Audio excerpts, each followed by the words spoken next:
Hey everyone, it's Evan. It's December 11th and we finally got our first snowstorm, the latest we've had in history. And so I thought I'd go over to the Foothills and see how beautiful it is out there. So welcome aboard. I'm Evan Anderman, a geologist, photographer, and pilot based in Denver, Colorado. Come with me as I discover new ways to look at the environment. Going east, 6 Mike, thank you.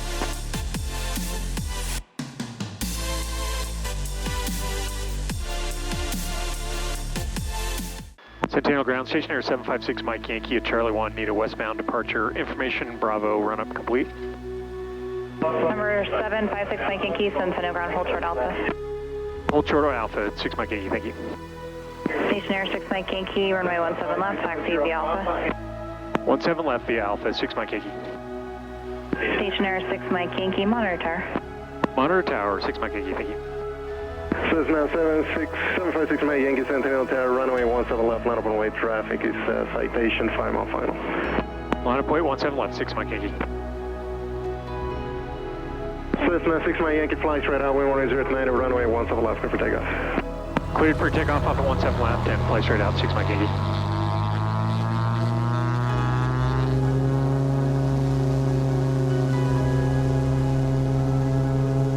Full power, airspeed's coming up, almost there, there we go.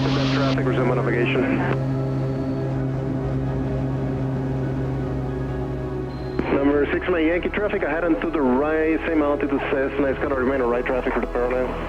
Traffic inside, 6 Mike Yankee. 6 Mike Yankee, south of the traffic, west departure approved.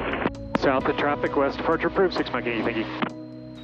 So one of the things I want to do on this flight is to try out the camera mode on the GoPros, and I'm going to set them up in the time-lapse mode so they take a picture every like 10 seconds and just fly around and see if I can get some good shots. I also set it up to shoot in RAW mode, which should be better, but it's interesting because it doesn't like process the enormous distortion that the lens gives it. So when you first look at them, you think, wow, this is like a fisheye. They're not really a fisheye, but then you get to process them and they look better. I just thought it would be better quality than pulling a still from one of the videos. Those are pretty basically highly compressed JPEGs. So it's an experiment. Also, just to get to see the mountains. The only wrench in the works here is the wind coming over the mountains might be causing some turbulence. First of all, if we go to the Aviation Weather Center and look at the wind for Denver, 290, 26 knots at 9,000 feet. That usually means there might be some turbulence. The other dead giveaway is looking at this turbulence layer, and it just means there's some light turbulence. Is with that yellow and the slightly orange stuff, it just means it's a little heavier up north. So that's why I'm heading a little bit south. Just see how beautiful it is with the snow on the foothills. Beautiful view of Mount Evans over here.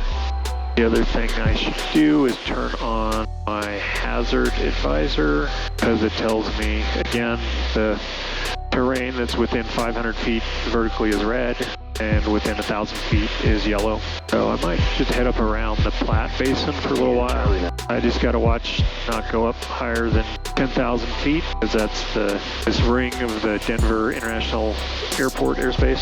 It goes from 10,000 to 12,000. I'm at 8,800 right now.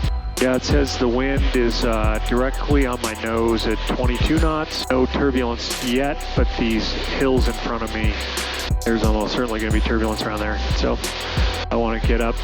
I usually go 1,000 feet of elevation above the terrain for each 10 knots of wind. If it is indeed 30 knots, then I'd want to be 3,000 feet above that. It would put us probably at like 11.5 or 12.5. Anyway, we'll just keep heading south here. Oh yeah, there's a little turbulence.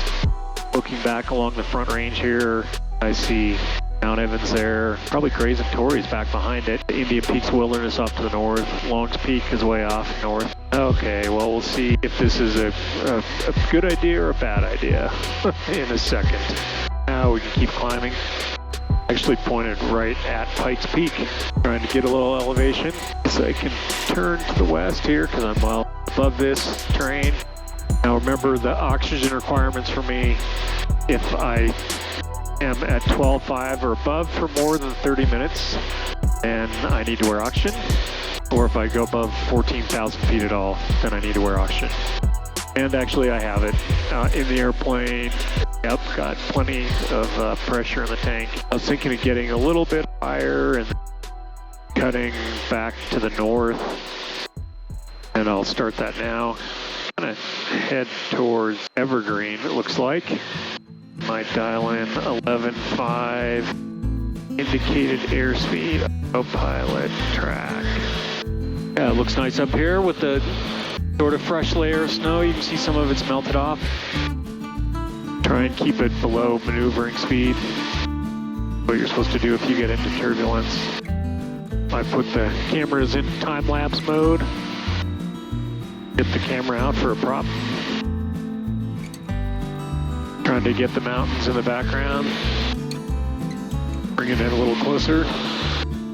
Yeah, as I was concerned, guess that's 285. Not even going to get over close to Conifer. Might try and see if I can do one more pass with the time lapse.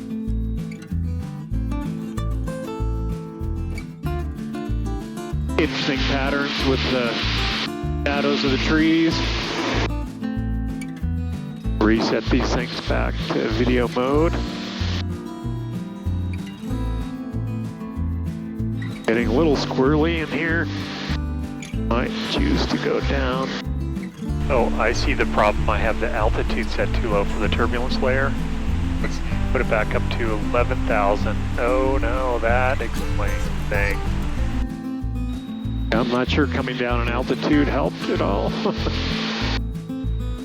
Maybe not the best decision. Making a beeline to the east to get out of this. Headed out towards Castle Rock over here. Now that we're out of the mountains and the turbulence, I'm going to head back to Centennial and put the airplane away. And then we'll go back and do some processing of the photos just to see how they look. So I'll see you there. I have the pictures loaded up in Lightroom, and here are the tail camera pictures. Here you can really see the fisheye view, and so it's going to be more important to do this profile correction. It had the Hero 10 in there, but I'm just going to bring it back a little bit, like 50 instead of 100 on the distortion, and I think that looks better. And I'll play around a little bit with the exposure, contrast. Anyway, play around with the different settings. I think that looks pretty good to me. So then I take that and copy it to all the images. Again, sync settings, synchronize, give it a second. For the wing camera, I also select the GoPro 10 lens profile and dial it back to 50%. Make some other changes and then copy that to all the photos to see how they look. So there were a couple of images that I liked. You know, I was trying to get Mount Evans in the background. I think this shows it well. Here's one of the images from the wing that I kind of like. It shows me taking a picture, and then in the background you can see Mount Evans. I wish Mount Evans were a little closer, so I think I'll go back sometime when it's less turbulent and try again. But in the meantime, thanks for watching, and I'll catch you on the next flight.